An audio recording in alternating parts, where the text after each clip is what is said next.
Hello बच्चों, मैं doctor Sunita नंदला कक्षा 12th के लिए गद्य भाग में लेकर आई हूँ। पहला पाठ है जो भगतिन ने, पाठ का नाम है भगतिन और महादेवी वर्मा द्वारा रचित है। ये रेखा चित्र है। एक भगतिन महादेवी वर्मा जी का प्रसिद्ध संस्मरणात्मक रेखा चित्र है जो स्मृति की रेखा जो यादाश्त पल है। इसमें महादेवी जी ने अपनी सेविका भगतिन के अतीत और वर्तमान का परिचय देते हुए उनके व्यक्तित्व का चित्रण किया है कि जो भगतिन थी वो कैसी थी। लेखिका के घर में काम करने से पहले भगतिन ने एक संघर्षशील, स्वाभिमानी और कर्मशील जीवन यापन किया था, यानी कि जीवन बिताया था। वह कैसे पितृसत्तात्मक मान्यताओं, उसके छल छद्म जो छल कपटपूर्ण समाज में अपने और अपनी बेटियों के हक की लड़ाई लड़ती रही है, हार कर कैसे जिंदगी की राह पूरी तरह बदल लेने के निर्णय तक पहुंची, इस सब का इस पाठ में जिक्र किया गया है।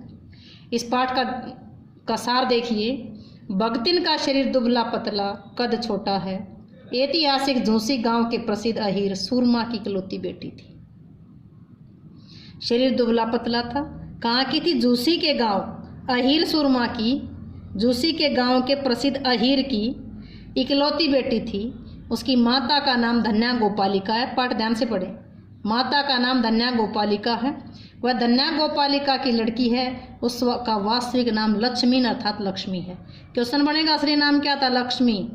भगतिन नाम तो बाद में लेखिका ने अपने घर में नौकरानी रखने के बाद रखा। भगतिन एक दृढ़ संकल्प, ईमानदार, जिज्ञासु, बहुत समझदार महिला है। वह माता की ममता की छाया में पली बड़ी। 5 साल की छोटी सी आयु में उसके पिता ने उसका विवाह हंडिया गांव के एक संपन्न गोपालक के छोटे बेटे के साथ कर दिया। कितने साल की उम्र में? 5 साल की। 9 साल की आयु में सौतेली माँ ने उसको गोना करके ससुराल भेज दिया, यानी कि ससुराल भेज दिया।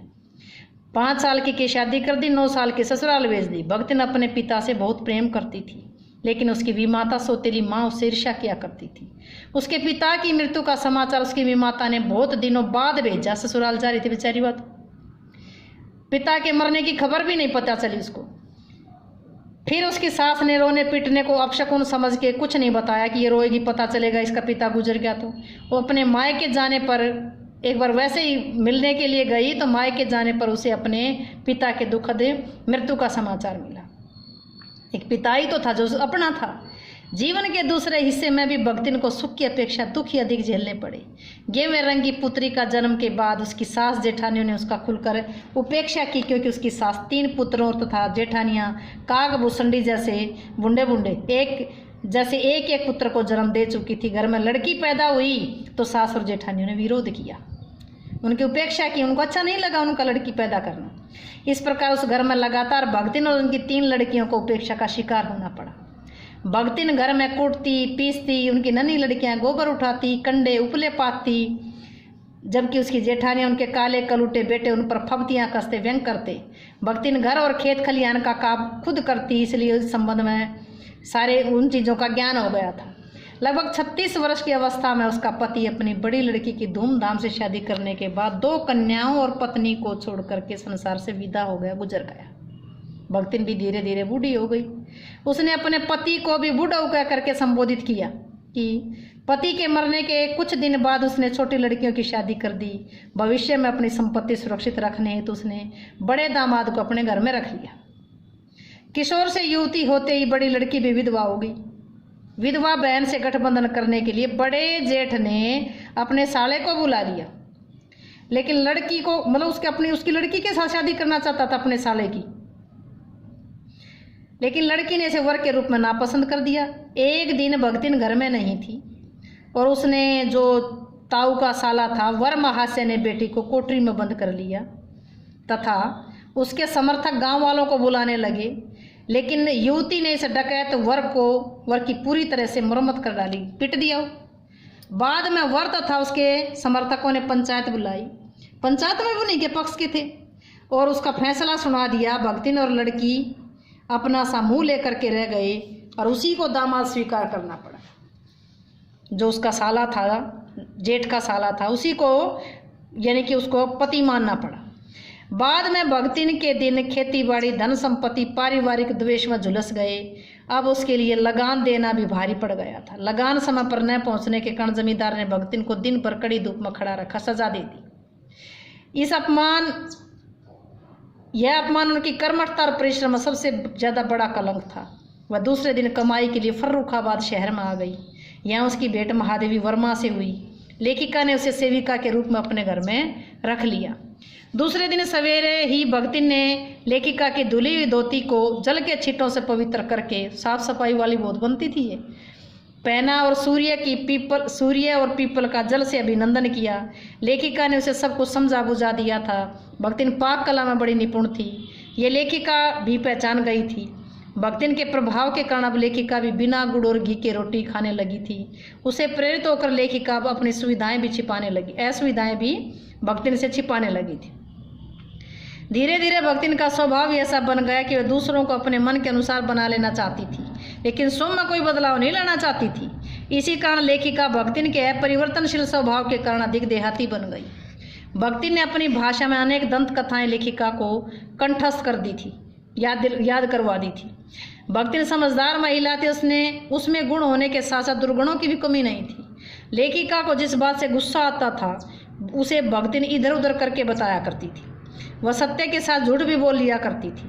शास्त्र का प्रश्न भी वह इतनी सुविधा के अनुसार सुलझा लेती थी। उसे अनेक शास्त्रों का ज्ञान था। लेखिका के पढ़ने के आग्रह को भी भगतिन ने स्वीकार नहीं किया। भगतिन अत्यंत बुद्धिमती थी। वह बार बार लेखिका को कुछ कार्य करने का आग्रह करती। कभी उत्तर पुस्तकों को बांध कर, कभी अधूरे चित्र कोने में रख करके, कभी रंग की प्याली धो करके, कभी चटाई को आंचल से झाड़ करके आदि अनेक कार्यों को बड़ी कुशलता से कर देती। लेखिका की कोई भी पुस्तक प्रकाशित होने पर बड़ी खुश हुआ करती थी। जैसे स्विच दबाने से बल्ब में प्रकाश हो जाता है, वैसे ही पुस्तक प्रकाशित होते ही भगतिन खुश होती थी। लेखिका के संध्या के समय लेख आदि कार्य समाप्त करने पर उनकी हिरणी तख्त पर पैटाने फर्श पर बैठ पागुर पाँव से मतलब अपने मुंह पर पैर फिराना, पागुर करना बंद कर देती थी। कुत्ता बसंत छोटी मचिया पर पंजों में मुख रख करके आंखें मूंद लेता था। बिल्ली गोधूली लेखिका के तकिए पर सिकुड़ कर सो जाती थी।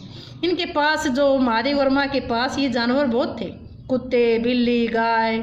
इनको पालतू जानवरों से बड़ा लगाव था।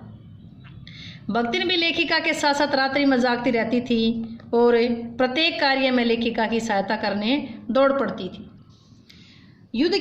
युद्ध को देश की सीमाओं पर बढ़ते देख करके भगतिन की बेटी दामाद नाती उसको बुलाने आए, लेकिन वह उनके साथ नहीं गई। जब युद्ध शांत हो गया तो एक दिन भगतिन लेखिका से विनीत भाव से अपने गांव जाने का अनुरोध करने आई। लड़ाई के खत्म होने पर वापस लौटने का आग्रह करती हुई वहां से चली गई कि मैं वापस आऊंगी। लेखिका ने भगतिन और अपने संबंध को स्वामी सेवक का नहीं माना। लेखिका के हृदय में भगतिन के प्रति अपार स्नेह और सहानुभूति थी। भगतिन धीरे धीरे लेखिका के साहित्यिक परिचितों से भी परिचित हो गई थी।